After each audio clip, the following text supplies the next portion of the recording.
Don't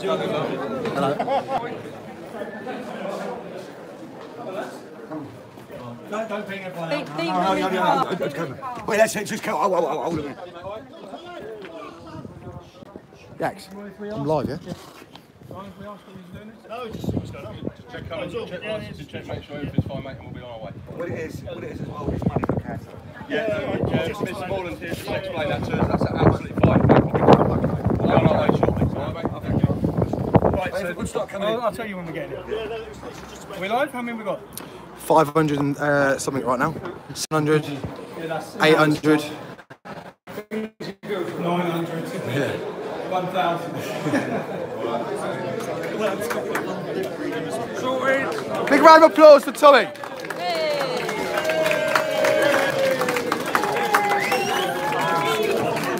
Thank you.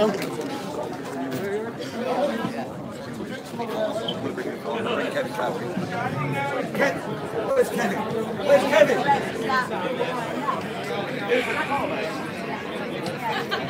We are doing a fundraiser for the Amelia Mae Foundation today. Can we have Kevin up there, please? 1, 2. Kevin Carroll. Just hang about a minute, hold up.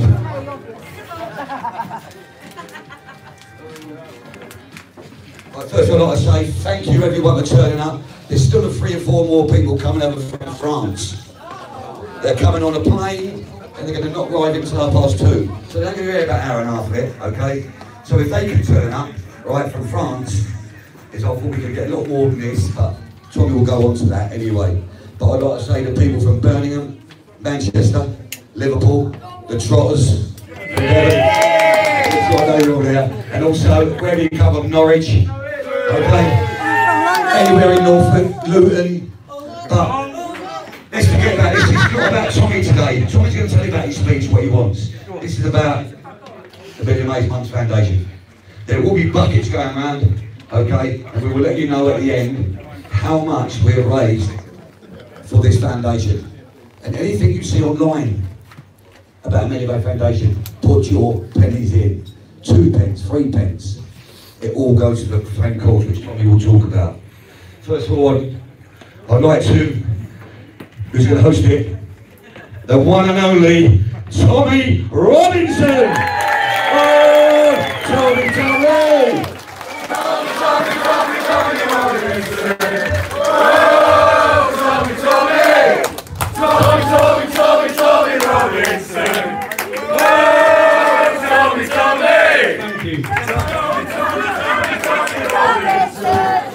Glenn, before I get into the Amelia Mae Foundation, in fact I'll start off explaining about it.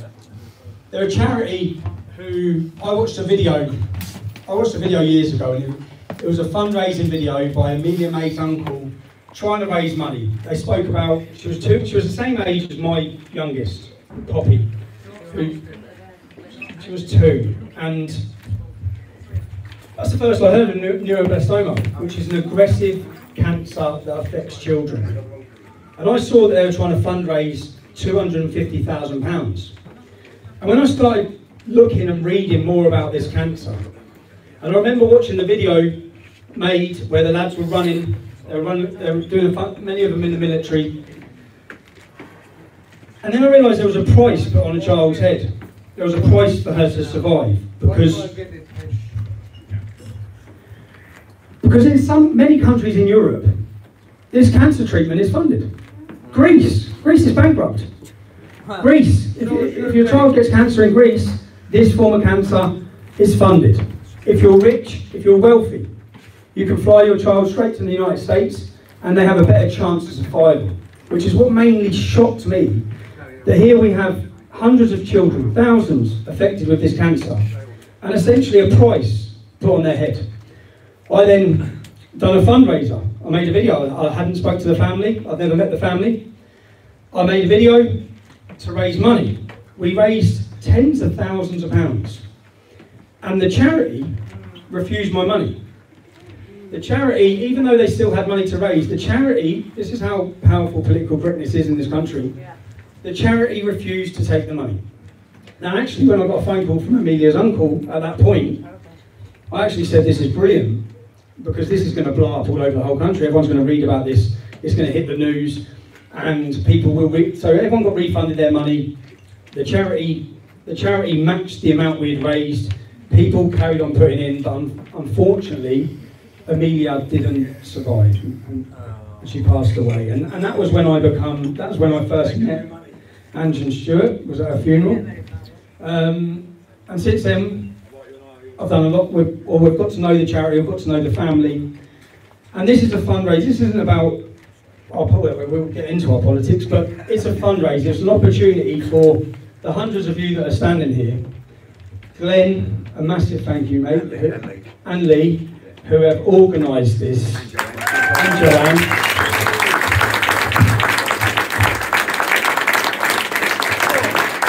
This is, you've sold tickets, £22 a ticket. You've sold 220 tickets for £20 a ticket. Every single penny of this is going to the Amelia Mae Foundation. When I started looking into the charity that refused our money, I started seeing, essentially for me, it was a business. Many charities are a business. People are on high 5-figure salaries. Every single person who works with the Amelia Mae Foundation is a volunteer. From the accountants, every single person, not one single person gets paid a penny. Just as today, no one will be receiving a penny. Every single person has done this voluntary. Every single one of you have paid £22. Every penny of that will be going straight to this charity, straight to helping children across the country who are suffering with cancer. And when you realise, my main thing with this is political correctness.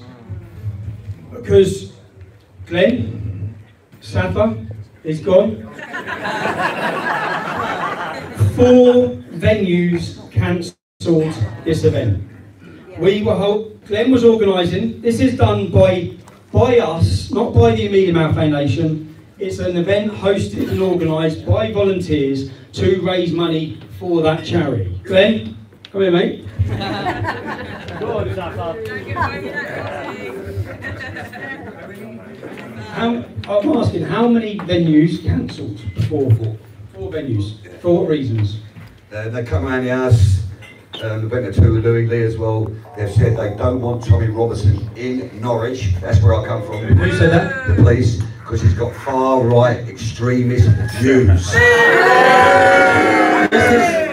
This is, for me, it's like, it's madness. You're trying to raise money. We're going to raise money today. So off the ticket sales, we've already raised, what, £4,500? Wow. Which is brilliant.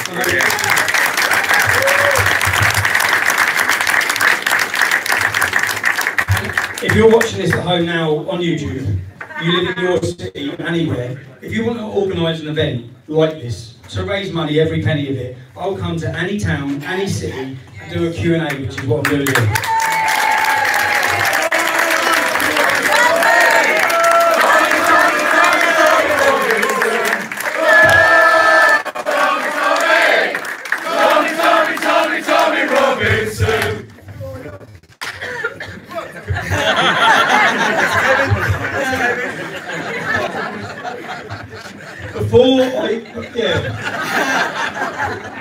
How many people we got watching? 2,000. Friday night, next Friday, the 29th. Friday afternoon, Friday daytime. What are you all doing? Make your plans, sorry, I'm going to my live stream. Make your plans to be in London on Friday the 29th. Every single one of us are being betrayed. Okay, this is a test to see what the public react like, how much opposition they have. We're not just being betrayed. The worst of all is the betrayal of democracy. But we're being betrayed at every single level, from the media to the police to the government. If you're frustrated by it, we have hired the biggest screen in the country. We will be outside Parliament Square from 3 o'clock, 4 o'clock onwards, going into the evening. It's in conjunction with UKIP. There'll be many speeches, so everyone make your plans for Friday the 29th in London. I'd say I'll be down there all day. Essentially, we're saying probably between 5 and 7 will be the speeches. Prior to that, we might use the screen to possibly show panorama outside Parliament. I don't know. We might have a few more people to expose on that screen, but really, it's a Brexit event as well. It's about Brexit, so everybody, you make your plans.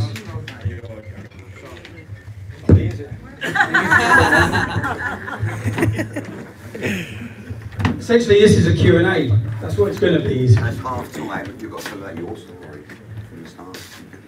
That's what I thought this was a Q&A. No. It's a little child, it's walking leaves with a lead shirt on. They want to know all about how you started you off. And there you go, and then they're pushing on to No, children. yeah. I've got questions. I said I'm much. I said because I didn't prepare to say. I just said I'll answer any question anyone wants to ask. Literally anything. That's half time. That's half time. Right. Really? We've got on Tommy's life.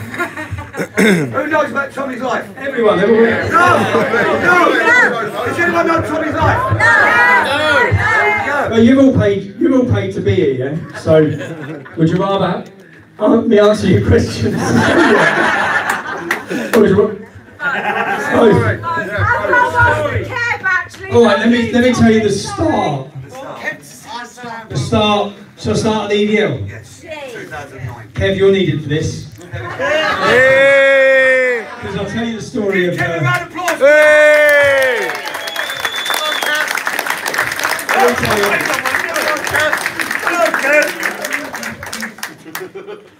When the EDL started, before it started, you've all heard the story many times, yeah? But when we started the English Defence League, I knew, and I'll be honest, I was scared. I was scared of showing my face, which is why I wore a mask. I was scared of what would happen to my family, which is why I used the name Tommy Robinson. And there was a moment when we were approached by a documentary maker. And I'll be honest, I weren't up for it. I completely was not up for it. That's when Kev stepped forward and Kev agreed to be the face. And I wasn't prepared to be the face, but Kev put his out there. Strangely enough, the documentary was called Young, British and Angry.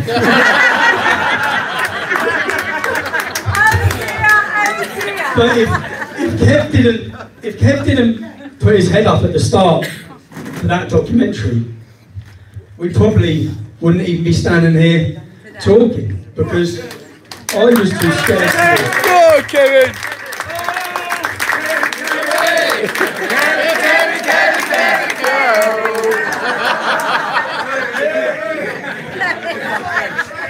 That's the truth.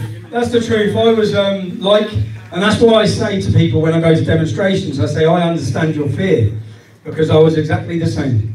And I wore a mask, and I kept thinking that someone would come along as it built, because the movement built. It spread across the country, and we kept having the conversation saying someone will know what to do with this. It's growing as a movement. And we kept saying someone who was better educated than us, from a better background than us, who didn't have the checkered history or past that some of us have. Yeah, that's me. Snow White over it. Snow White. Do you know, let me tell you, okay, I'll tell you a story. So, when we started this, there was my cousin, there was me, there was a few of us, all close, weren't we? Yeah. Family and friends. Les Gearty, God bless him, rest in peace, one of the best men you'll meet. But we, I remember being in town, I remember getting a phone call, and I remember I was on the phone, and no, Kev had been raided in the morning. Yeah? This was all at the start. So we had the Soldiers' Homecoming Parade.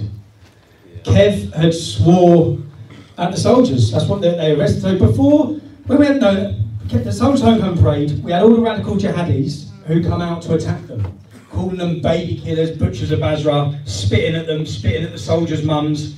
Now, weeks or months later, Kev's been arrested. In the morning, before any of those jihadis were arrested, they've come and raided Kev. And I'm sorry, I find stuff like that funny. Kev's been Kev's been nicked, and I'm laughing by him and cracking up. Just because, Kev, as I said, Kev didn't have a criminal record, did you? Kev had no criminal record. They had no criminal record. Kev's in the police station. I'm laughing my head off, and then I'm on the phone to my mum's other brother. And as I'm on the phone to him, he says, oh, "Hold on a minute, mate. The police are outside." And I'm laughing. I'm thinking he's gone as well. And I'm driving, and I've been laughing the whole day. And then I've heard on this exact day that there's riots. I started getting a phone call saying this was a date. So we had scheduled a demonstration. We'd scheduled to have a demonstration in Luton. It was our 3rd demonstration, but then we cancelled it. Obviously, the police didn't believe we had cancelled it, and obviously the Muslim community didn't believe we'd cancelled it, because the Muslim community come out in their hundreds. They ripped up roads, they got bricks, and they started attacking the police. As I've heard this is going on, I'm driving through town, so I've pulled in through town, and straight away the police come from behind me. They pull me over. I'm pulled in, and I say to the cop, "What's going on?" He says, "Nothing's going on." It looked like Baghdad. There was explosions, they had fireworks, they were rocketing the police. And then I've been arrested. So this is in the afternoon, I've been laughing all day, and as I'm getting brought in the police station, he's getting brought out. I said, "I've been laughing at you all day." laughing at your expense all day. And then even I remember, I had to say police officers, but they found Kev as a great character. Imagine what Kev was talking to about him. But yeah, this was all at the start, and in fact that trend has carried on. In fact, I was arrested that day for driving a ringer. That's what they arrested me for. They seized my car. I think I was going away with the kids the next day to the parks. They seized my car, kept my car, and then dropped all the charges. This was about the day that they were supposed to be having a demonstration, or we were meant to be. It was about taking the main faces out, which they managed in the morning. And that trend has basically continued for years. Up until this week. Yeah. But yeah. And you still kept going. That was the start. Yeah. I'd rather do. What's that? Cheers.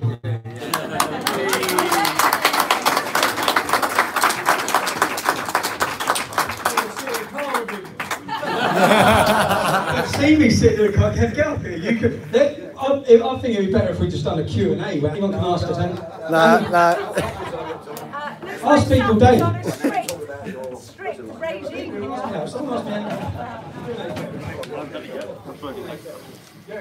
I think a Q&A is better, because then you can ask me any question you want. Ask him anything you like, tell me if he's lying. And then you can ask Kev as well. Kev, I want to ask you something. Good. Ask away, Hannah. Me and you have got something in common. Yeah?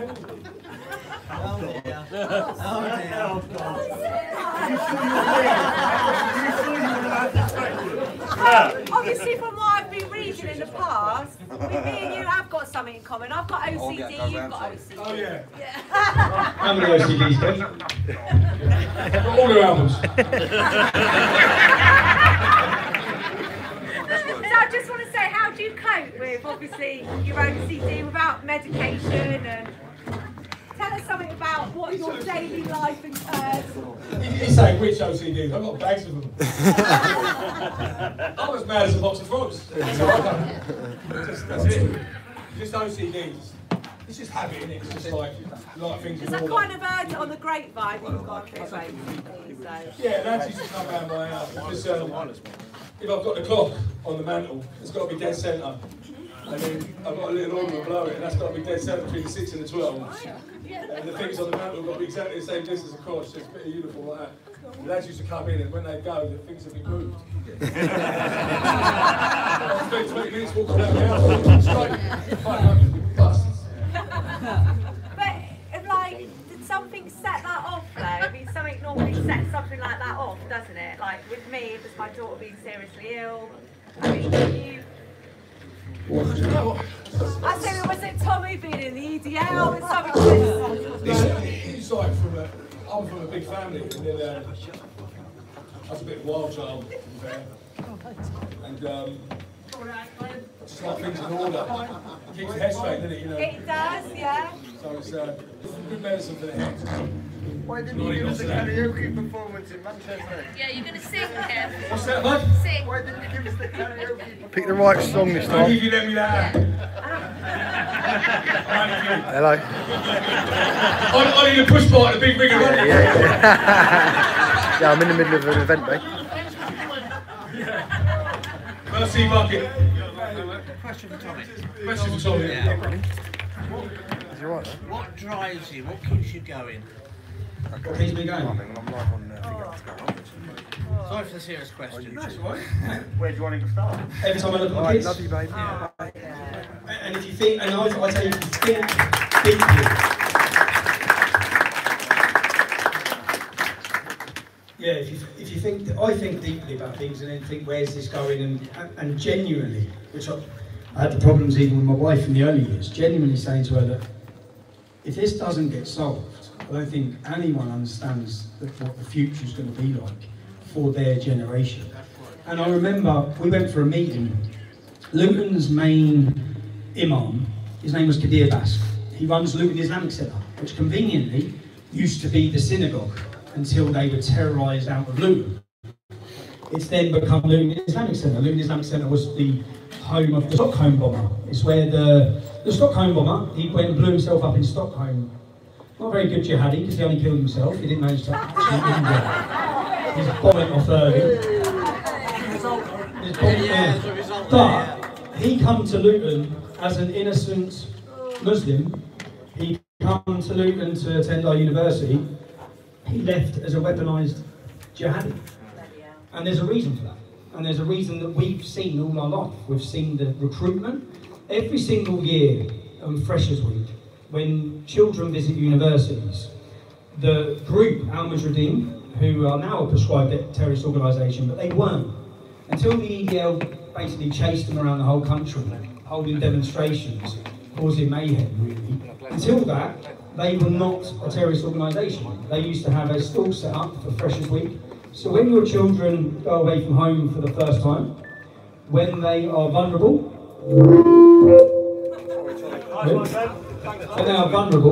then no longer do a lot of parents have to worry about their children going to university, get hooked on drink or drugs.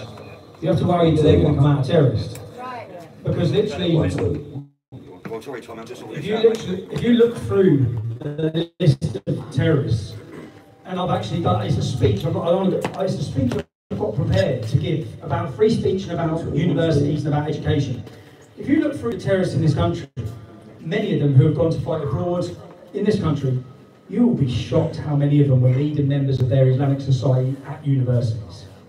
Literally, it's actually unbelievable when you start going through. He went to uni, and many of them, I believe even Michael Adabalajo, come extreme after being converted at university. But Qadeer Baksh, anyway, back to Qadeer Baksh. He ran Luton Islamic Centre, and there was lots of tensions in Luton when the English Defence League formed. There was how many? 25 fire bombings? 26. They went to Kev's house with a shotgun. They blew up my car outside my old house. They got the wrong house. They sprayed EDL on the front door. All these things were happening. The Luton Islamic Centre was firebombed, allegedly firebombed. But they called a meeting with us. Qadeer Baksh did, and Qadeer Baksh at this time was part of a programme in Luton called Luton in Harmony. It was a council-run programme, which was with representatives of each community. Of course, we weren't invited, we weren't welcome, but Qadeer Baksh was a lead face of this, and he speaks such a good. He condemns Al-Mujahideen, the extremist, violent jihadists. He condemns them, publicly condemns them. So he was welcomed at the table, and we went for a meeting with them. And when we sat down, they bought literally half of the killer's name. Keep me playing somewhere.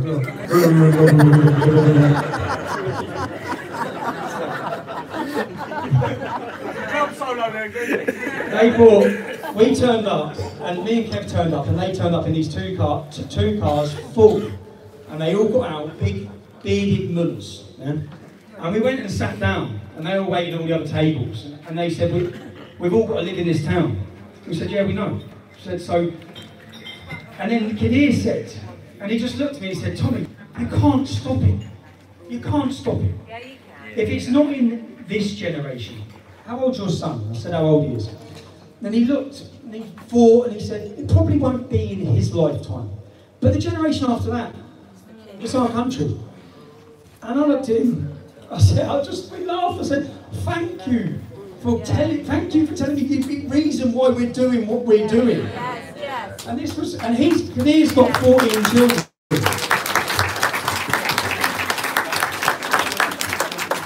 Qadeer, and I asked him, I believe he has 3 wives and 14 kids.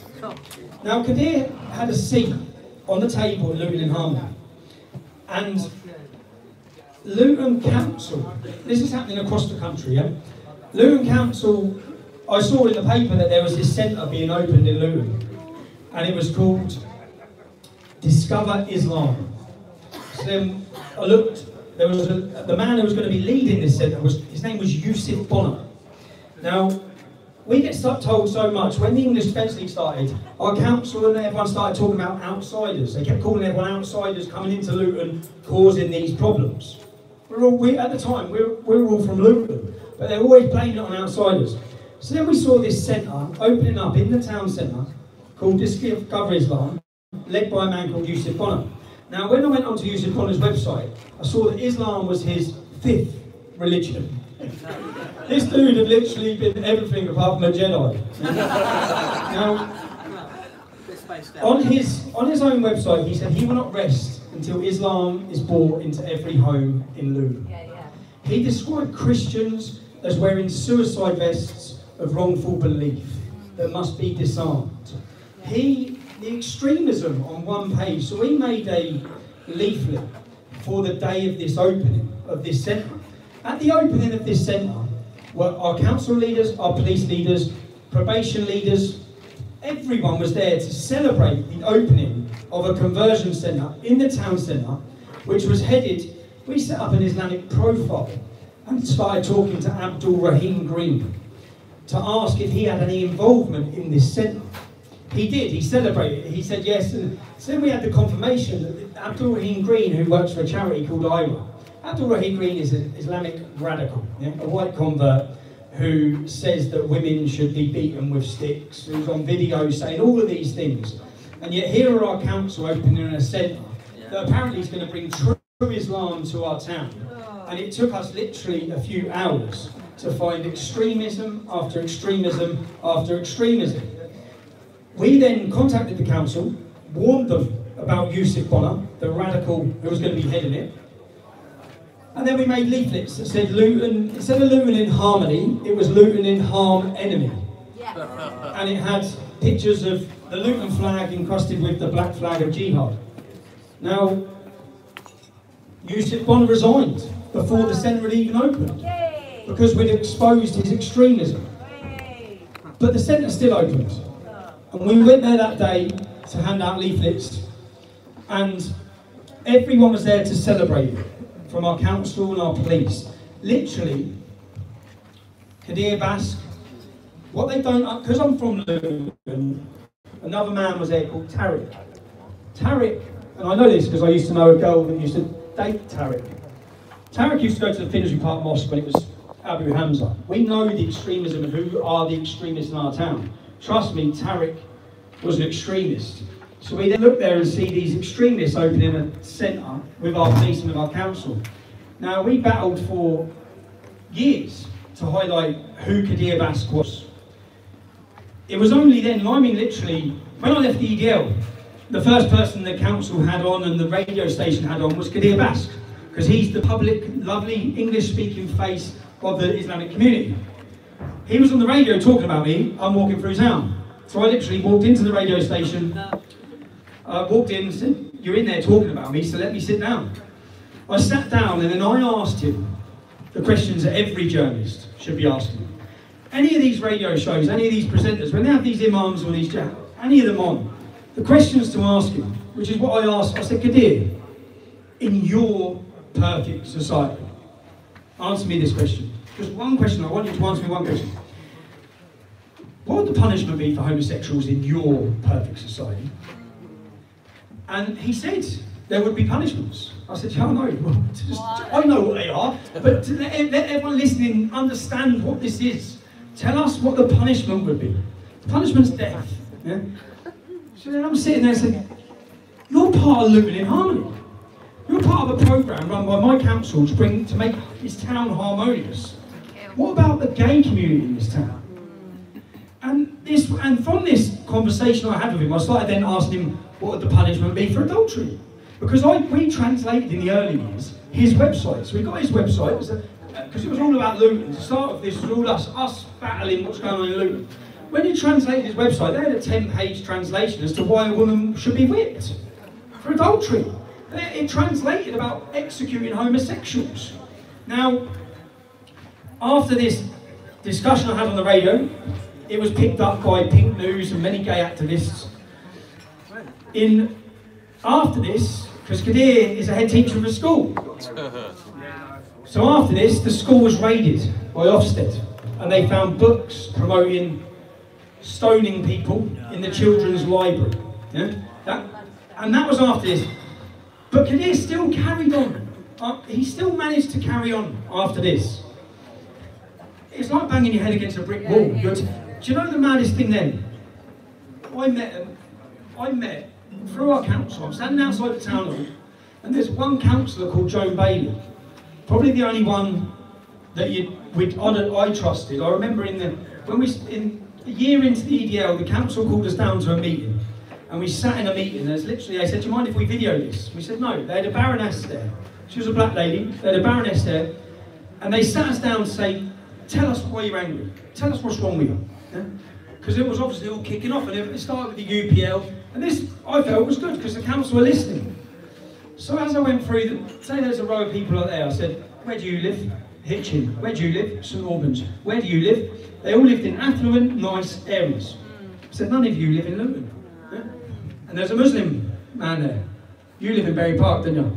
Yeah. He said, yeah. I said, that's the problem. Yeah. You speak for the Muslim community of this town. Yeah. None of you all try to speak for us, but none of you speak for us. Yeah? And then the Muslim fella started talking about how they're against, Hussein, his name was, how they're against the extremists in their community.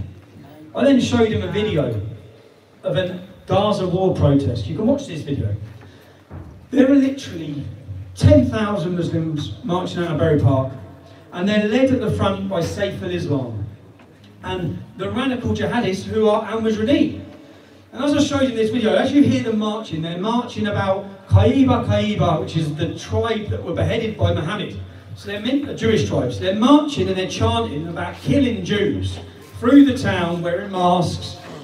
And I showed him the video. I said, the difference is here. You say they're not, you don't support them. They're leading you. You see, if I open my curtain tomorrow and I see the National Front wearing their bomber jackets and their Dr. Martens, they will never walk with us, next to us, behind us. We will never. This is the difference between you saying you're against extremists and us saying it. Yeah. You're hand in hand with them on many subjects and many reasons. But Qadeer, and so this was a meeting with the council, and the council actually went on from this to then legislate money into estates, because the estate Kev was living on was Farley Hill. And I remember at the start, because this was about much more than just Islam. When I remember we brought a journalist up and said, you see that park?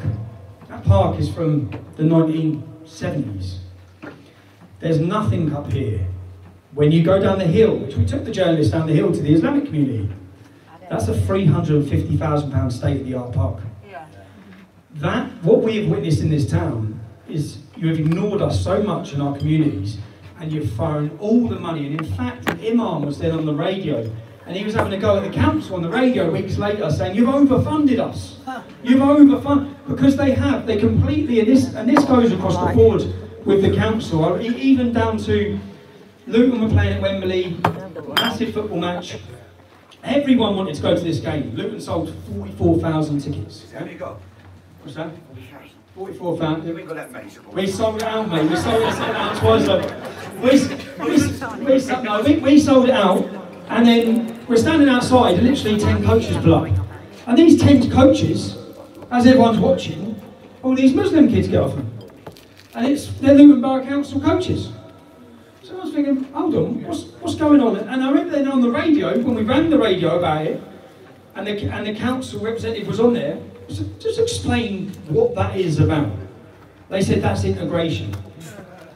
I said, segregation. If you'd have filled those, do you know every young, poor, white and black boy in Luton wanted to go to that game? Yeah. What you've done, and I can tell you what you've done because I was at the game and the whole place just turned around and went, oh. But because what you've done is you segregated. If you'd have filled those 10 coaches with young, white, black and Asian children, that would be integration. But the problem is, they can't do that and they won't do that and they haven't done that. And I'd say the reason why they don't do that is because they know there'll be friction between the Muslim youth and the other youth, because there always is. But that attitude from the council and their willingness to work with this Qadeer Baksh, Luton Councillor Joan Bailey put me in contact with an anti-extremism representative who works for the Home Office. When I first met him, I said to him, he told me what he stood for and what he stood against. It was against racism, against Nazism, against all. I said, I agree with every single thing you just said. Now, if your job, what his job was going to be, was to work with youth or kids who are getting in problems with racism, and he said what it will end up brushing paths with is he's going to end up working with young children who have got involved with the English Defence League. So I said, okay, spend the next 3 days with me. Come with me for the next 3 days. And then he came with me for the next 3 days. And I took him to an English Defence League meeting in Enfield. And at the start, when I had a crowd like this, I said, this is who this man is, this is who he works for, and he is an anti-racist campaigner. And now I'm batting an eyelid. Yeah? And what I was explained to him was the difference between who we are and what he has worked against. He has spent his life working against Nazis, the far right, the real far right. Yeah? That's what he spent his life trying to combat. And you can educate people out of that with racism. And what you're now moving paths into is us. You can't educate people against it because we're right. We're talking about an ideology and a problem. So he spent 3 days with me, and the first day as we walked through Luton Town Centre, I had a Muslim lad, his name's Harry Kufir. He's a little one. He's a gangbanger. He's a gangbanger, but he come up to me because I've known him all my life. He come up to me, and this was 2013, no, 2011. And as I saw Harry, he come up and he hugged me. And I was with this man, he hugged me, he goes, listen, someone's going to get killed. And he was talking, he said, no one wants to get killed because there was all trouble kicking off in the town. I said, bro, your community have allowed these people to disrespect our town for too long, and that's what's happening. And then he witnessed as 2 Polish girls come up to me and they hugged me and kissed me. And as we walked through town, black gentleman after black gentleman after black gentleman embraced me, hugged me, in the town, who he could, so he clearly then, as we're walking through the other end. He clearly saw visibly, by the end of one afternoon, he said, oh, this is something very different to what we've been battling. I said, yeah, it is. And I remember he told me, and I didn't know if to believe him, because I don't trust anyone really, yeah? Least of all someone who works for the Home Office. And he told me that his job was to then educate social workers, youth workers, and he was educating them, and he told them this story. And I didn't believe him. But then I remember walking through town another time, and a youth worker from an estate in Luton called Marsh Farm said, I've been learning about you for last week. I said, what have you learned? And he started relaying these things. So for me, I then trusted him, but then Qadeer Baksh, the man I've been battling against as an imam, the police are taught and the council are taught, they have sessions, they'll have people lined up like this who will all be police officers, and then you'll have an education system that will come in and they'll teach them about the far right and they'll teach them about Islam. So, who do you think was teaching the police about Islam? Islam. Qadeer Baksh. Yeah. Qadeer Baksh. Now it gets even madder because I'm saying everything, hold on, this man, I know who this man is, I know what he represents, I know what he wants for our country.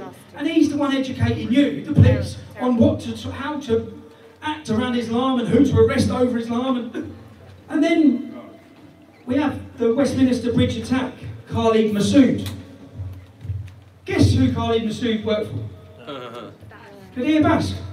And then my phone started going mad from all these journalists ringing me up. I said, I've been telling you a lot about this, but Qadeer Baksh, on the registered school, was Qadeer Baksh, the other imam, who's a radical as well, and then Khalid Masood. So Khalid Masood probably come to Luton, got radicalised at Luton Islamic Centre, and went off on his jihadi attack after spending 5 years working at an education school that he'd been sent to in Saudi Arabia. Now even Tariq, this is where, as I watch it, Tariq, the man who was with the council, he's now teaching, because I saw his brother recently, he's now teaching at an education school in Saudi Arabia.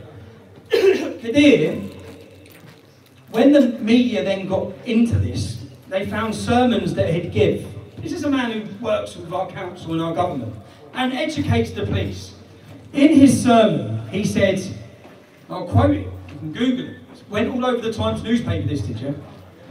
We must prepare our weapons ready for war against the kufar. This is the man who's educating our police. And only after Khalid Masood mowed down and killed dozens of people on Westminster Bridge was this then exposed by the newspaper. But the level, when you're in a town like Luton, which this isn't just Luton, this is Blackburn, this is happening all over the country. When you realise, and in fact it first happened in Tower Hamlets, when they get in, these radical groups and these charities, whether it be Discover Islam, Discover Islam still have a centre in Luton Town Centre. They've got a shop. They are still converting people every day from the town. They set up a base in the town centre, they go out, they bring English people in, and do you know what they do? They have, if you go in there, I go in there all the time, whenever I walk through town I go in there and talk to them. They have a white convert sat there, because he's obviously there to help and make it easier for you to convert you. These centres and these leaflets that promote these centres are then pushed through the council, in all council buildings, in all community centres. And this first happened in Tower Hamlets, and in fact there's a journalist called Andrew Gilligan, I don't particularly like it, but he does some great journalism on these points. He shows the link between councils and extremist groups, and once they get in there, they then promote Islam through all, you'll go to your local community centre, there'll be leaflets promoting these extremist groups within the council. And that's what we've seen in Luton for years, and towns like Luton, so I know that's, after walking in here, that those problems aren't here, but if you see... Shut up, Andy. Tommy's trying to solve. Sorry, mate. Well, I'll tell you what happened. You know, we had another, so through this man who I met, who worked with the Home Office, he introduced us to someone who was doing government research. They'd picked Luton and they'd picked Blackburn, 2 towns, to see why. This is all to do with the English offensively, to see what was happening in those towns. And when I met this man, I said, don't waste our time. I'll bring you round. You're better off not coming round as with me, because then it'll be influenced by me.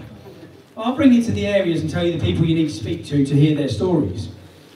And we've done that. And he come out of meetings crying. You know, when we sat in and brought 5 families to a pub, tell him what's going on, and then left him. And I remember he was so shocked at what was happening to girls, to families being persecuted. Families, I don't know, and this is happening across the country as well. You have, say there's a road where there's 2 white families left, and then the rest have all become Muslims. They'll knock on the door and say, we want to buy your house. And then when you don't sell them your house, slowly the campaign starts. Your windows get smashed, basically, they just get terrorised until they agree to get out of the house. And then this has been proven with video. I showed videos from it at the Oxford University where there was 88 families. I took this man round so he could do an in-depth study and report to show the real problems. And he met Enzo, didn't he? He met Enzo. Enzo doesn't actually like me, I only found that out this week. I know he's a socialist, but whenever he sees me, he shakes. Enzo's a black man. Enzo, if you're watching this, Enzo's a man who runs a community centre in Farley Hill in Luton. Yeah? He's a figure in the community up there. He's one of the most deprived estates in the country. And he has always been active up there with the kids and with the youth. He runs the football team, he has involvement, but he is a hard socialist. Yeah? Now, his son, when this man come and heard the story, his son was kidnapped and left on a bench with a needle in his arm. How old was he again? Oh my God. 13, 14. Now, by the Muslim gangs. This is going back when I was 13, 14, I'd say. there was riots over this. Yeah? So basically, and of course you wouldn't have had it in the news, but they injected heroin into him, they had him, and then they dumped him. And this was all over it, up on this white, which was a completely white council estate. The Muslims had started moving in, and they're bringing them with them the heroin. And there was a resistance to people wanting the heroin to be sold on the estate. So there was a lot of kick-offs with people. Every time they'd come up, people saying, "Get out! Like, stop bringing your drugs up here." Now, from that, Enzo's son was taken, beaten, and then there were riots on the estate where people went to the heroin dealers' houses. And then from that, the estate burned for days, didn't it? And I remember reading in the paper when it had the arrests for the Muslims, because there was massive fights and riots and police cars getting torched and everything. Kev's house, right? And when this happened, the list of names that were arrested from the Muslims were from Bradford, from Burnley, from Oldham.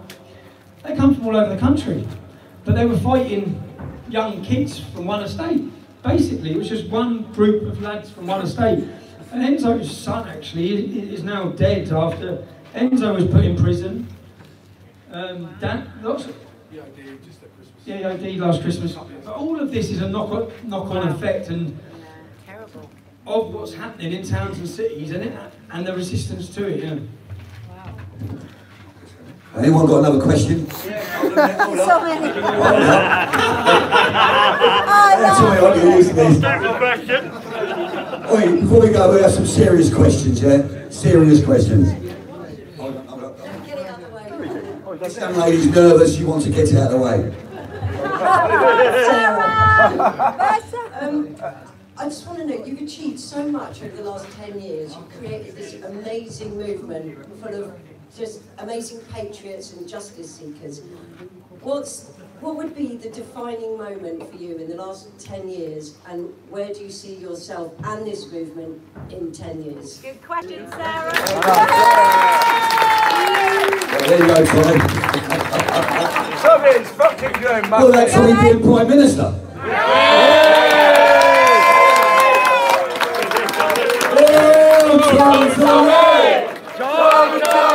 Tommy Robinson.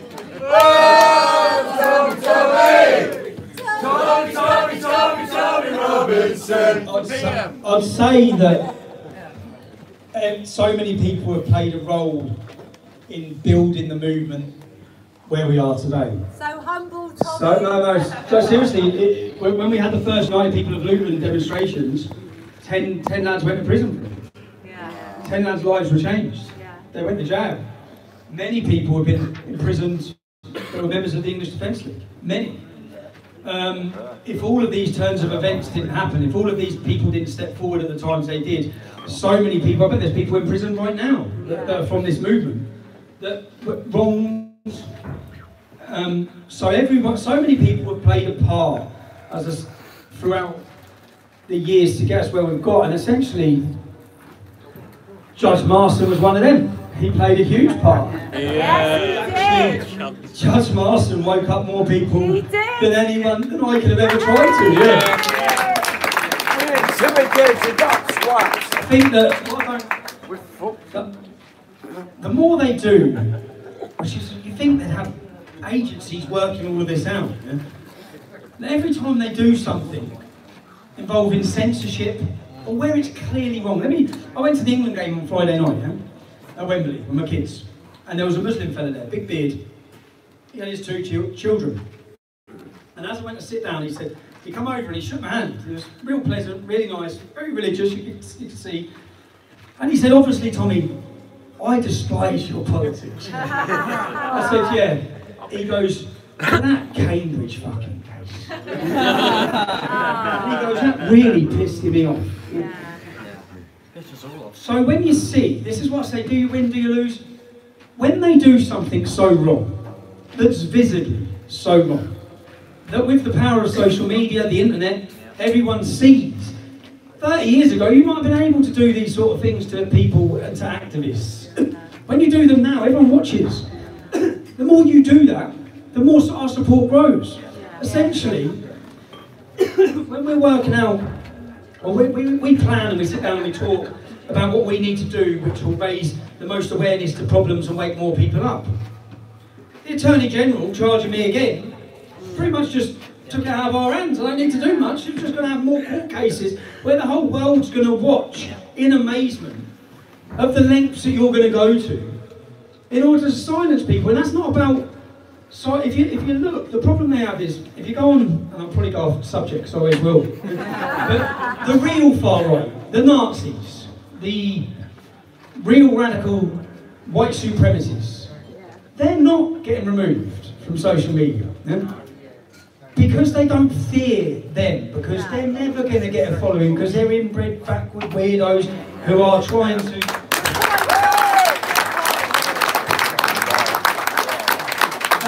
They fear people hearing what we're actually saying. Because what we're actually saying is very moderate, very reasonable, and honest. And it's the truth. So where do I see myself? That's... Prime Minister, obviously. Yeah, definitely. No. I I don't see my wife and children living in this country. I don't see that. Me neither. I genuinely don't, yeah. That was my question. Lord doesn't want to go. Generally, in fact, I've been having discussions and meetings all week about looking at options for them over the fact that no matter what, it's like that you can see what with their. It's even from the start, from police raids, when that didn't work, they went to my mum's. When that didn't work, they arrested my pregnant wife. You know, Cambridgeshire Police. One thing, even after when that happened with Cambridgeshire Police, the next week when I went to Germany, Cambridgeshire Police had my wife out of her car outside the school gates for an hour. Yeah? These sort of things, which I remember stupidly enough, when I wrote my book, Enemy of the State, I thought when this comes out, they're going to have to take a back seat because it's all out there, everyone's going to read it. They've just doubled down. And the more they double down, I don't know, I think it has the negative effect. It makes me more angry, more determined, because I'm a stubborn little bastard.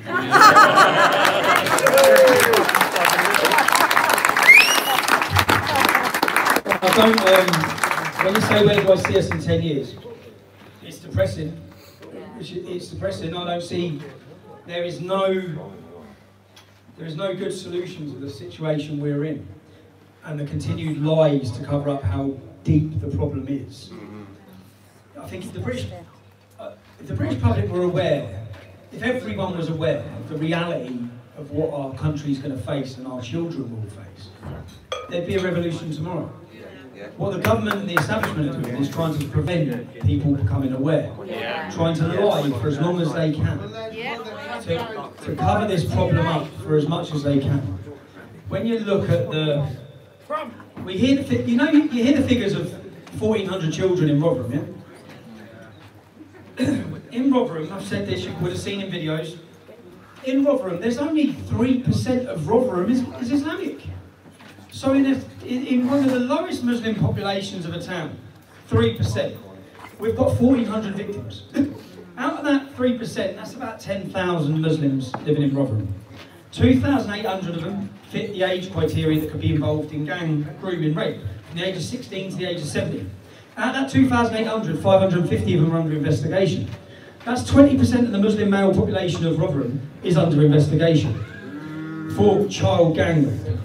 Now, if you look at Telford, Telford only has 1% Muslim. There's 1,000 children in Telford who have been raped by these gangs. Now, families in cities, in areas like Dewsbury with large Muslim populations and Bradford, Keighley, have been trying to get investigations similar to what was done in Rotherham, but they keep getting refused. The reason they'll be getting refused is because I genuinely believe Rotherham and Telford have been used as scapegoat cities, because the problem is out there. They know that everyone knows about the problem, so they've got to do an investigation. So the two towns have investigated, and the towns with the smallest Islamic community in there. If you just went with those figures across the board and you said that Rotherham has 3% Muslims and there's 1,400 children, well, Luton has 35% Muslims, so how many children do you think have been raped in a town like that? When you say, where do I see ourselves? Where do I see ourselves? I see that the populist revolution, which is what we're witnessing, it didn't start with Donald Trump. It actually, I'd say, it started with Modi in India. The establishment, the government, the media were all against Modi. The people went for Modi. Modi got voted in. The establishment, the government, everyone was against Donald Trump. Donald Trump got voted in. You've just seen the Brazilian election. They got voted in. We're seeing populism and the general and the public refusing to be controlled, refusing to be lied to. Holland yesterday. Holland. Yesterday. Holland. You're seeing the fastest growing political parties. Only in this country we haven't seen that. We haven't had that because of our voting system as well. Because of our voting system. But I think that the first time if you look at the election in Austria. The election in Austria, the swing, and even in Italy, La Liga went from 4% to 20% in 4 years. La Liga and Salvini, 7-8 years ago, he was viewed as nobody. He's now one of the main political figures in Europe. When a country swings like that, and the whole of Europe's swinging, and I remember standing for 8 years ago at the English Defence League demonstration saying the swing from left to right. There is no police force, there's no government, there's no Islamic organisation that can stop it. It's started. And essentially people will, and more so now with their trust in the media, people are searching, so even with the censorship levels, it is going to be hard when they remove you from all social media. But people are still searching for the truth. People know they're being lied to. And the trust has gone. So yeah, I just hope in this country we have an opportunity. I say under Jerry Batten we do. Right, got another question, Tommy. Alright, we've got this young lady here. Alright. If you've not got to put the cameras on her, please, because it's the kind of job she does. She would like to ask Tommy a question. Hi, Tommy. I've been to lots of your do's, but never actually been able to stand here and talk to you, so...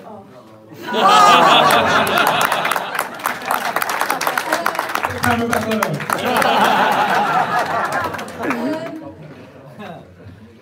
Am I not high enough? I'm not high enough, guys. What it is I'm a teacher, okay, so I'm coming out with that, so that's why I didn't want the cameras on me. I go into work every day, and I'm listening to this, that and the other about the different things that happen to children in our schools that have obviously come from different things from abroad. We relate to that, we deal with it, but if I was to stand up and say something, actually, I would be sacked immediately. I don't know, because I believe in everything we're doing here, guys. I believe in everyone. Like, we've only been in the movement for a couple of years, haven't we? And everyone standing here is absolutely amazing. It's like a feeling that I've never felt before.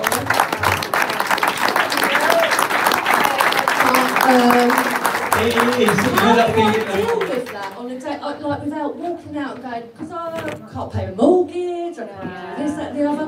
How can I be honest to myself about what I believe in? How do I do that? I don't know. You know the feeling you just said you've got. It's an amazing feeling. It's that feeling that they can't stop. That's the reason why the establishment.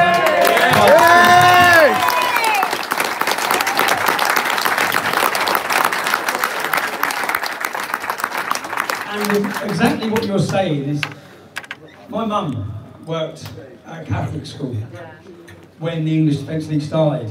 She was sat down and told, if the children all find out who your son is, you'll lose your job. Yeah? Now, so I know exactly how you're feeling, and then there's so many like. There's so many like. We all do. But there's so many, and again, if I talk about Austria. When it swings, this is what I believe anyway. I believe when it swings, it will swing so quick, so fast, that everyone who's been silenced like yourself, which is, and I think it's intentional that everyone's mortgaged up to the hill, financed up to the hill, so that they can't, no one can say a word because they'll lose their job, they'll lose their career. When it swings, I think it will swing so quick, so fast, that everyone who's been thinking what you're thinking, once that bubble bursts, which is what they're trying to keep in, the whole country will be shouting it from the rooftops about how they're feeling. If you look at Austria, when the Austrian government when the Freedom Party and their new Conservative Party took over power, then many of the celebrities, many of the the media personalities spoke openly and honestly about how they're feeling about Islam. You've seen Avi's exposure of Jim Jeffries. Avi, you met him. Look, you can see the people that are telling you, that are talking to you. You can see how what Jim Jeffries' real views were shown. Do you know? I can tell you one thing that gives me a lift. Every single programme I go on, Daybreak, Newsnight, I get an amazing reception by every one of those employees. I've had women, when I went on Newsnight, the woman from the main desk followed me outside and said, just keep going, just keep going. I remember the news girl, the weather girl, all of them, when I'm sitting there talking, all of them like that. So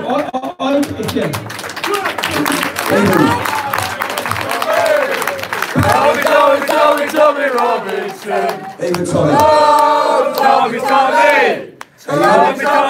Tommy Robinson. Even Lord Pearson, Tommy.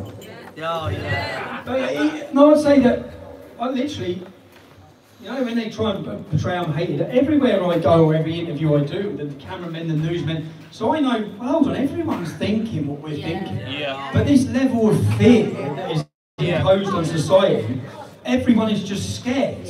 Now when that bursts, whether it be, I don't know what it's going to take to do that. You'd have thought the children next Friday. They definitely are building an atmosphere ready for it to burst with their portrayal of people's democratic vote. Yeah, Friday. But if 26 children getting blown up at Manchester didn't make it burst, unfortunately I think there's going to be a hell of a lot more blood spilled before it bursts. Yes. Right. Rod. Stuart. Hello, Tommy. I have met you before in Norwich. In fact, I'll let you have your photo took with me. Legend.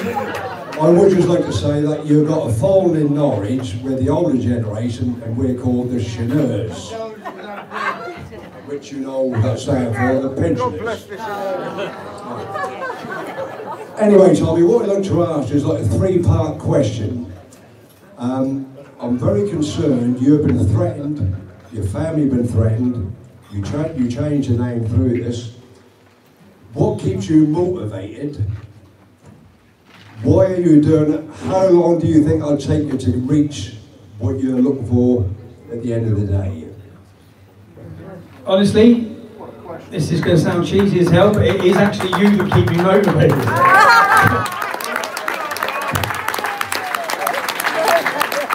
You know, in the most recent prison sentence, I received letters stacked that high every single day. And it was actually quite scary, because as I read them all, I started realising how much people were relying on this movement. Yeah. And for me then I thought, I remember at the start, when we started this, I used the name Wayne King. Yeah? I thought it was funny. I used many different names, different aliases, and we'd be sitting there laughing on the laughing as we're doing radio interviews and the lads were all selling. And it started off anger but fused with a bit of banter. And then now, as I'm reading letters and reading people's stories, which I read every single one of them. I have nothing else to do with it as well, but I read every single one of them, and I was then to see how much this means to you, to see that this isn't just me feeling like this, to see that so many people feel as passionately. Yes, and this means so much to them. And not just means so much to them, but they rely on it. That keeps me motivated, essentially. I had a meeting this week with a young gentleman. I had a meeting this week with a young gentleman called Dries. And in fact, I believe he'd be an MP voted in Belgium by May. And man, this lad's got it all. You know, when I met him, I'm telling you, look him up. You know, I just looked and thought he is going to go far, because he's charismatic, he's really good looking, he's got everything going, and he's on point. And I had this conversation with him to say, do you realise you're going to get scared? They're going to come for you in every way. You're going to get bad. These things are going to happen. And he says, what it was for him, he says, yeah, but so many people rely on me. Yeah. he's 25 years old, and he's had. Do you know what? They raided him. They took his computers. He's now standing as a politician for Flams Belang, for Philip de Winter's party. He was the leader of a youth movement of young Fleming Flanders youth. Yeah, look him up. He's great. But that is essentially it. And that's not me being cheesy. I know when I read your stories, and to be honest, I'm standing there looking at Mohammed. Yeah? And just explain to that who Mo is. I'm going to explain it. And you know what? Through all of this, my wife, my mum, my dad, my family are there with me. To anyone who's left Islam, anyone, they're on their own. Yeah. Like my friend there. We love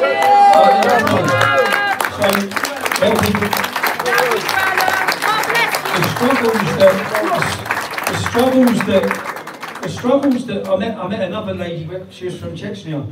I met her in Belgium, and I just went out there last weekend. And the first thing I ask is everything. Like, I've always had a base or a foundation of support that I could turn to, a family.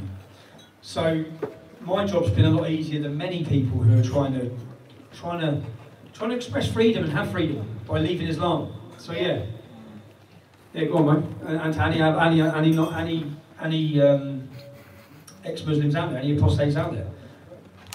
I'm not on my own, and I've never been on my own. I certainly don't feel on my own every time I walk into any court case now. I'm definitely not on my own. Right, got another one here, Tommy. Hi, Tommy. Trudy. Where are you from, Trudy? I'm from Sidcup. Thank you. Isn't big enough for everything you do, but thank you.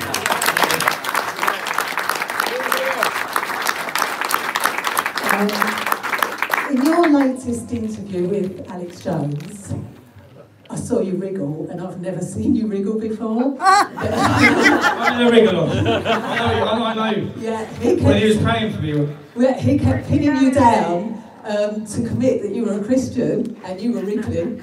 Now, I think you should be, and I think you need a heart-to-heart with Danny. But my question is, why are you wriggling? Because he's an atheist. Yeah, I'm an atheist. I was brought up and raised as a Catholic.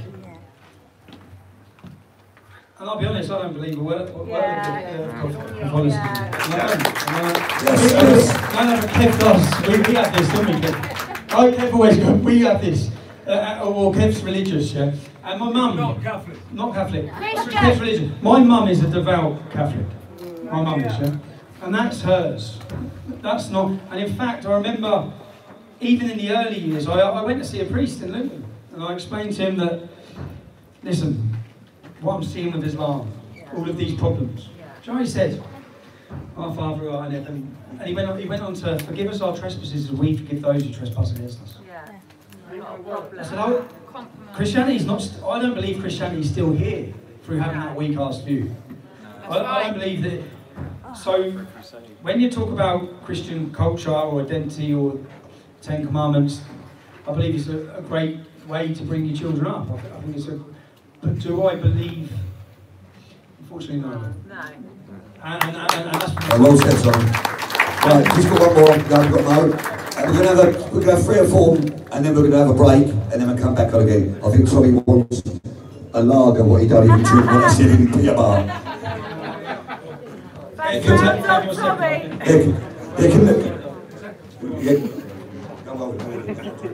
I've got, no one film this please for Mo. Okay, Mo's going to ask a question. No cameras on him. Hi Tommy. Hello, mate. When I first came across you, I knew instantly that you were no far right or a racist. The first time I decided to come alongside you and defend you openly, not because I had an agenda of my own. No,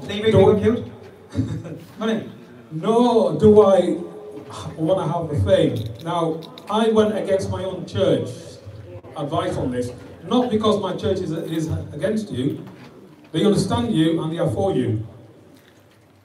Looking at it in hindsight now, prior to me speaking alongside you, I had a lot of MPs on board from Ireland here for the rights of people to leave Islam. As soon as they found out that I was with you, that whole thing collapsed. I lost a lot. I almost had a mental breakdown, as you did previously. Now, here's the thing. Even a high-profile politician, I don't want to name, her vicar says he fully supports you. But he can't openly say that, otherwise he will lose his job. This is a high-profile politician.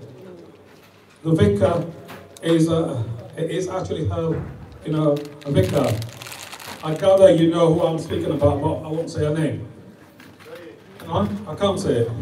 I'll tell you later. Shall I say? Yeah, but I don't want to get him. I don't want to get him into trouble. Don't get him. Okay. Isn't that mad?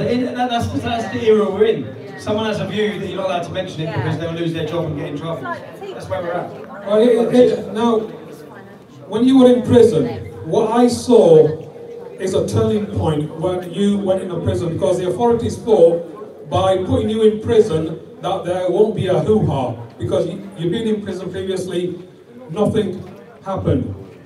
That was a turning point, because what I saw is a broader audience of people attending London to free Tommy Robinson.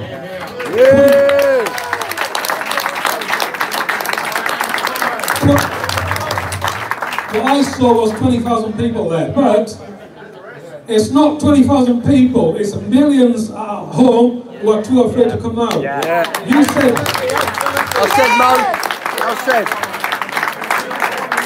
You said, how do we turn that? What is the turning point on that? My answer to that is, it's absolute, with great urgency, that you engage with people that have turned away from Islam and engage with black leaders of churches, one of which is here today. Until you, right, because I'm not quite outspoken, until you turn this audience into brown and black faces and white faces, you're going to have a struggle. You'll have a 10-year struggle.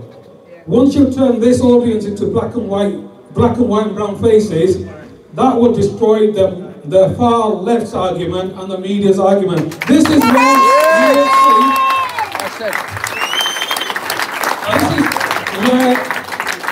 This is where you will see school teachers as such coming out without any fear. Right? This is why I'm trying to plead with you, is to engage with ex-Muslims. Looking at it hindsight, I've got hope, not hate, stirring up trouble for me. I've got special branch stirring up trouble for me. I have now decided to step away and not attend any protests in order to keep myself safe. Now, Alex Jones interviewed you, and I saw you being interviewed. And he tried to explain to you what Islam is. There's more to it than Islam. This is the devil, Satan, right? I'm a practicing Christian. I'm not religious. Christianity is not a religion. Please don't think it's a religion. It's a relationship with Christ. And I ask you to trust in Christ. People in the West see you as a hero. But people in India, Saudi Arabia, Pakistan, all these places where people are atheists or turned away from Islam to Christianity, they fully support you and they see you as a hero because you are standing up to Islam. And I ask you to please take precautions, because the establishment won't kill you in prison. It's too obvious. They'll kill you on the outside. There'll be an attack on you. And they'll blame it on the extremists. Please take precautions, because you're more important alive than you are dead.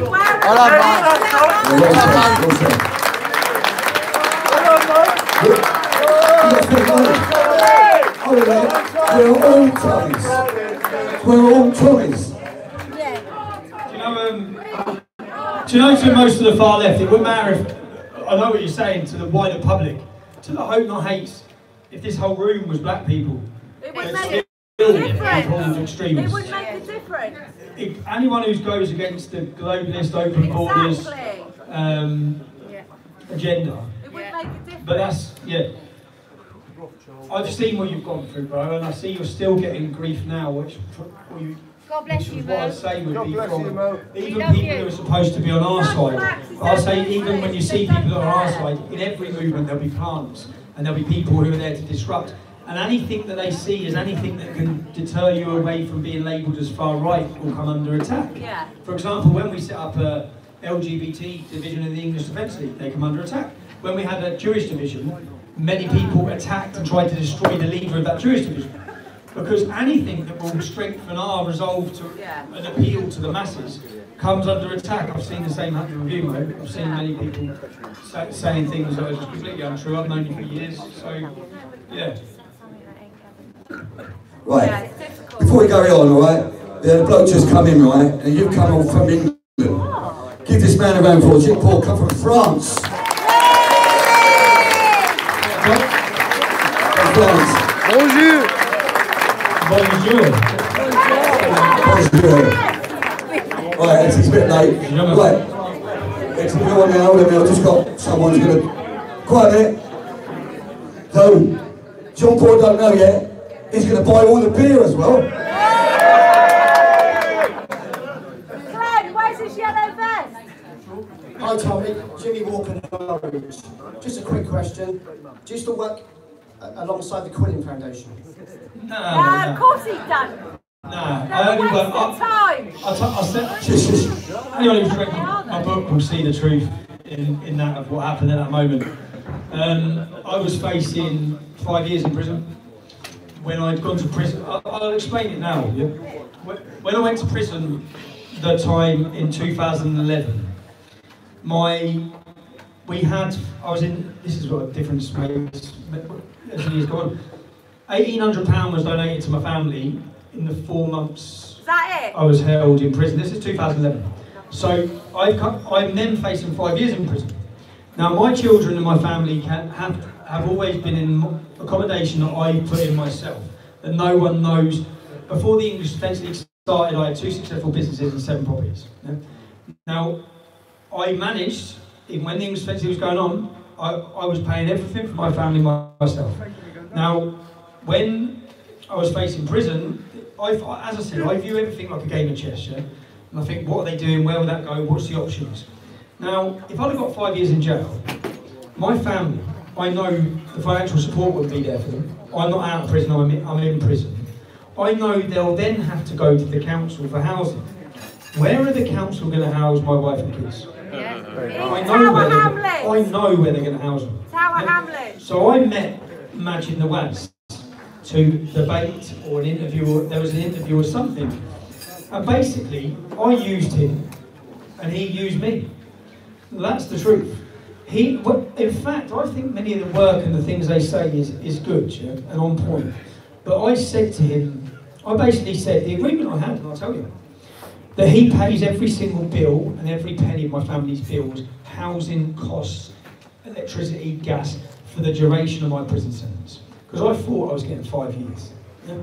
Now, what happened, I got found not guilty, because they had me on a tax trial. I got found not guilty, and then I faced a charge of mortgage fraud. Many of you have seen this case. What they had is they'd gone back and they went and got summonses, warrants, to get my mum and dad's bank accounts going back 8 years. They got my wife's, they got my brother-in-law's, they got my cousins. They went through every single member of my family. And what they then done, for example, my brother-in-law bought a house. He bought it in 2006, and he worked for me. He was doing an apprenticeship for my blood company. And where it's asked you on your self-certification mortgage form, which they encouraged this, when it asked how much you earn, he put down £20,000, but he only earned £12,000. So the house was sold in 2006. I get arrested in 2009, 2010. The house was sold 4 years ago. The mortgage company had paid back. Because he lied on that form, because he self-certification lied, that then becomes mortgage fraud. So then when the house sells, the proceeds then become the proceeds of crime. Yeah? The profit from the house becomes the proceeds of crime. So they nailed my brother-in-law on that. They had my cousin. They had many of my family members. They had my wife on tax. They had all of these things. And they added up. They had my cousin, who I don't speak to anyway. I didn't really speak to anyway. Yeah? They had my cousin on And the total added up, the fraud that they were calling it, was over £500,000.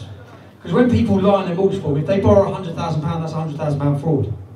Now my cousin's house was £300,000. Yeah? She bought a lovely house down in Bushey.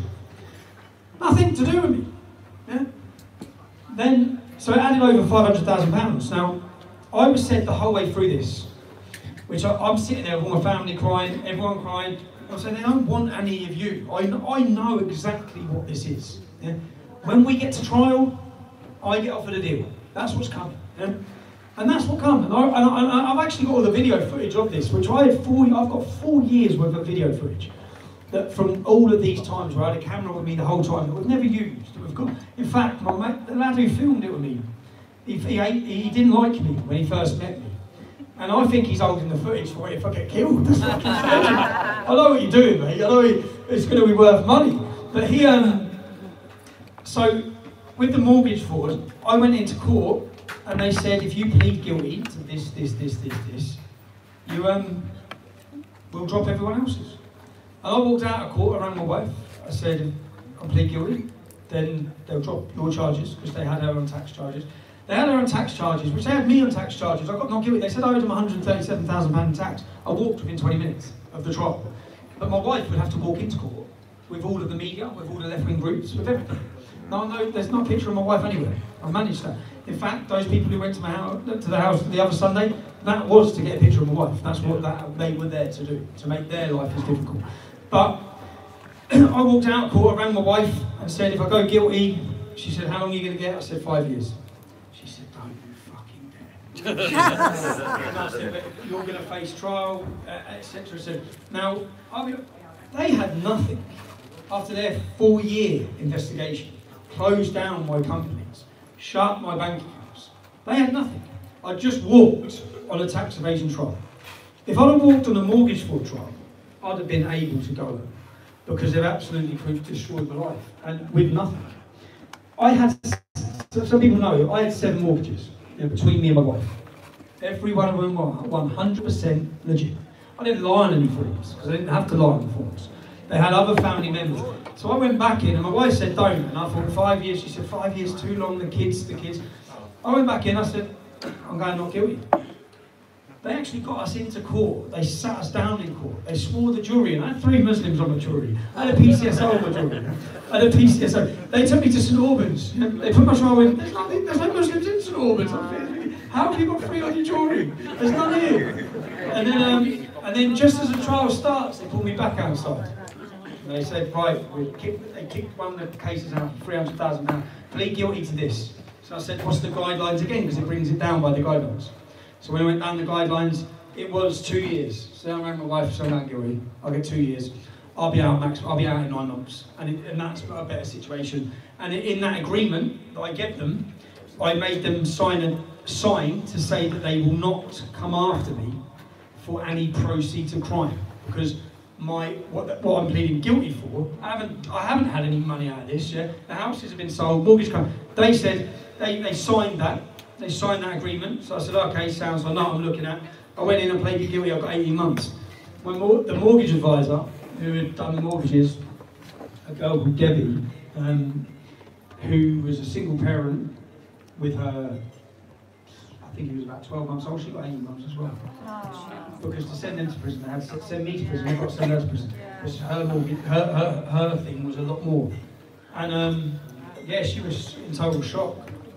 But they had to do that to send me down. So, yeah, in a sense, I forgot what even the question was I was answering. But that is the truth about the mortgage fraud stuff. So I'll give it a rest. Give it a rest. And then when I got out of prison, I've said it in my book, when I got released from prison, I'm expecting my banks, I'm expecting to be able to go back to work, and I get my solicitor gets a letter saying I've got to pay him £350,000, we'll do 5 years. And when they signed this bit of paper, it says at the moment, it does not indicate a proceeds of crime confiscation. They said, yeah, it says at the moment. Right, well done, Tommy. Right, we've just got one more and then we're going to have a break. Okay, give Tommy a little drink of water. Alright? But when he has a drink, just leave him alone so he can just walk around, don't walk behind him.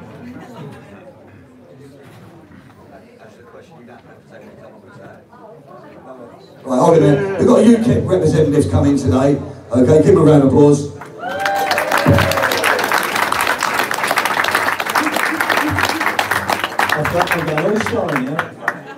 Right, firstly, Tommy, I want to say it's really good to meet you, to be in this room full of like-minded people. So my name's Mike. I'm a committee member with one of the UKIP branches in Essex. The first thing I really want to say is congratulations, Mo. Like, it's brilliant having you here. Yes. I think you're an extremely brave person to do what you've done, and we need more of you, more people like you involved in this movement, and to join UKIP as well. Because the only way we're going to get anything done, and Gerard says this all the time, but the only way we're going to get anything done is to organise politically. Now, we need a political solution to this, and we need people in my party, in UKIP, like you, to join in and participate in that debate if we're going to come out with a rational and fair solution to this problem that we've got. So please, if Mo and people like you, please join UKIP. My question, I digress a little bit.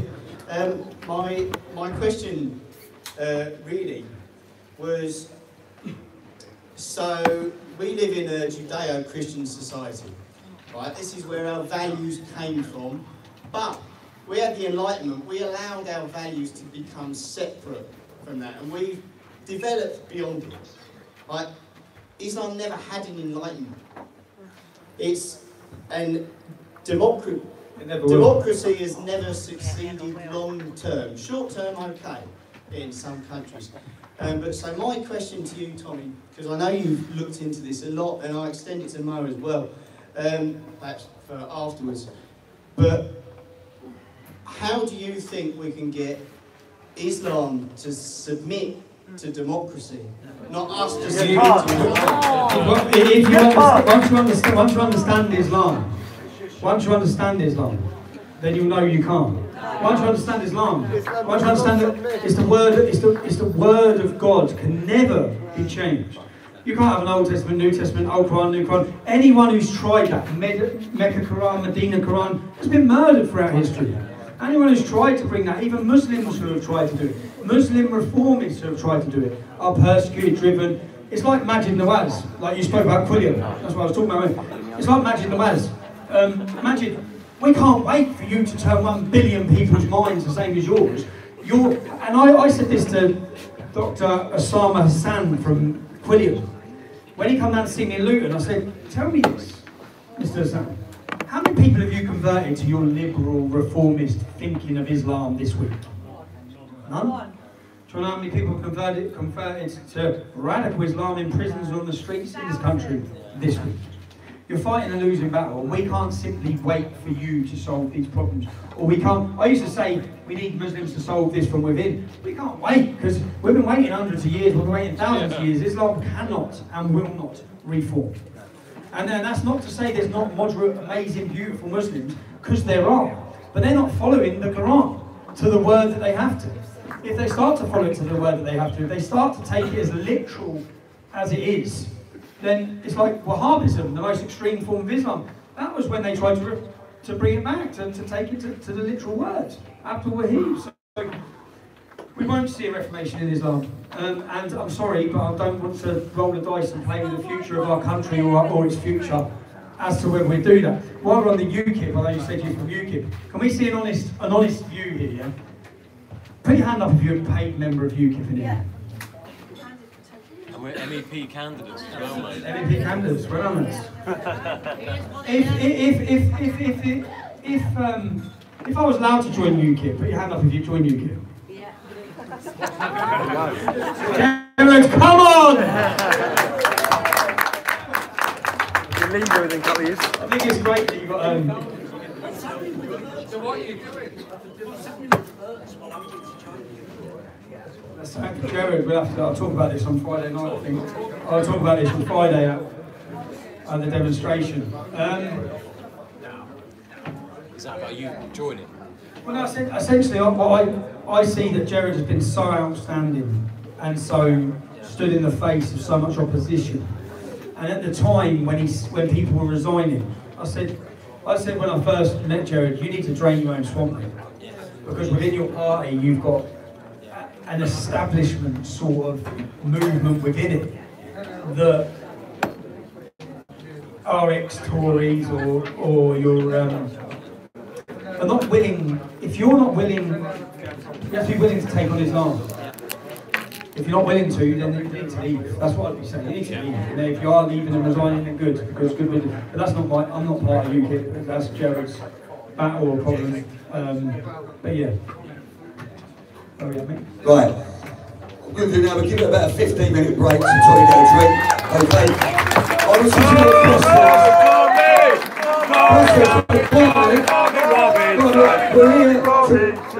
we're here to raise money, you and Tommy. There will be some buckets at about half time.